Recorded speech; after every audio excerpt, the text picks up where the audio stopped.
Suppose ఈ sales team బాగా యాక్టివ్గా పనిచేస్తుంది, కరెక్ట్గా వచ్చిన వాళ్ళు నీట్గా కౌన్సిలింగ్ చేసి నీట్గా మాట్లాడి డబ్బులు కట్టించి ప్రొడక్ట్ అమ్మిస్తుంది, రైట్? సో ఇక్కడ జనాలు రావాలంటే ఫస్ట్ ఏం చేయాలి? మార్కెట్లో మన గురించి పబ్లిసిటీ ఇచ్చుకోవాలి, ప్రమోషన్ చేసుకోవాలి, రైట్? సో ఈ రెండు టీంలు బాగానే చేస్తున్నారు, రేపు ఏదన్నా ప్రాబ్లం వచ్చినప్పుడు సర్వీస్ టీమ్ వచ్చి nothing but support team right టైంలో నీకు హెల్ప్ చేస్తూ ఉండకపోతే మళ్ళీ నువ్వు ప్రొడక్ట్ కొంటావా? కంపెనీ అనేది ఏం చేస్తుంది? Keep on manufacturing the products or keep on providing the services, అంతే కదా? కస్టమర్ అంటే ఈ రోజుతో ఒక వస్తువు కొన్నాడు అయిపోయినట్టు కాదు కదా, అది కంటిన్యూస్ సైకిల్ అది. సో ఈ ప్రోడక్ట్ కాకపోయినా ఇంకో కంపెనీ ప్రోడక్ట్ కొనాల్సిందేగా. పొద్దున్న లేస్తే మనం వాడే టోల్ గేట్ పేజ్ దగ్గర నుంచి, సోప్ దగ్గర నుంచి, పేజ్ దగ్గర నుంచి నువ్వు కంటిన్యూగా సైకిల్ అనేది జరిగిపోతుంది. అట్టని కంపెనీలు మ్యానుఫ్యాక్చర్ చేయడం ఆపుతున్నాయా? కంపెనీలు మ్యానుఫ్యాక్చర్ చేస్తున్నాయి, సెల్ చేస్తున్నారు, కస్టమర్లు కొంతమంది మారుతున్నారు, కొంతమంది అట్లా స్టిక్ అయి ఉంటున్నారు. ఎవరెవరైతే హ్యాపీగా ఉన్నారో కస్టమర్లు ఆంతున్నారు, ఆంతున్న వాళ్ళే కొన్నా అనుకో కంపెనీ రెవెన్యూ జనరేట్ అయిద్దా? We have to increase the customer. ఎందుకు?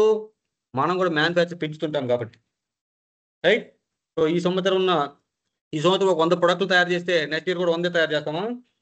లేదు. పాపులేషన్ పెరిగే కొద్దీ మార్కెట్లో డిమాండ్ బట్టి, రైట్, నీ యొక్క ప్రొడక్షన్ కూడా పెంచుకుంటావు. ఆ డిమాండ్ ఉన్నది లేనిది నీకు ఎలా తెలిసింది? సేల్ అవుతుంది తెలుస్తుంది, రైట్? సో సేల్ అవుతుందంటే దాని అర్థం ఏంది? మార్కెటింగ్ టీం మంచిగా ప్రమోట్ చేస్తుంది, రైట్? సో కస్టమర్ అనే వాళ్ళు ఎప్పుడు కూడా మనకి రిపీటివ్గా ఉండాలి, రిపీట్ అవుతుండాలి వాళ్ళే, plus at the same time కొత్త వాళ్ళు వస్తుండాలి. సో రిపీట్ అవుతూ ఉండాలి. సపోజ్ ఈ సంవత్సరం ఒక బైక్ కొన్నావు, రైట్? ఆఫ్టర్ 2 years తర్వాత మళ్ళీ అదే కంపెనీ బైక్ కొనాలని నీకు అనిపిస్తుందంటే కారణం ఏంది? ఆ యొక్క ప్రొడక్ట్ క్వాలిటీ, సర్వీసెస్ అన్నీ బాగుంటే నువ్వు అవి కొంటావు, లేకపోతే లేదా? అన్నీ బాగుంటేనే which we are going to purchase, right?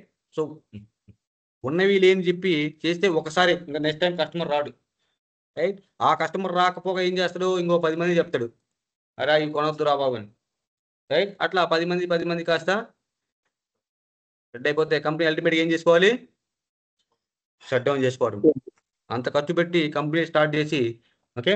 So ఈ కమ్యూనికేషన్ గ్యాప్ వల్ల, రైట్, యాక్చువల్గా కంపెనీ కూడా వాంటెడ్లీ చేయాలనుకోదు, ఎందుకంటే వాళ్ళ బిజినెస్ని క్లోజ్ చేసుకోవాలనుకుంటుంది ఎవరైనా, కానీ ల్యాక్ ఆఫ్ కమ్యూనికేషన్ గ్యాప్ వల్ల అసలు ఏం జరుగుతుంది మన కంపెనీలో అని నేను తెలుసుకోలేనప్పుడు ఆబ్వియస్లీ వాళ్ళు ఇష్టం వచ్చినట్టు వెళ్ళిపోతారు. అంటే that is nothing but monitoring.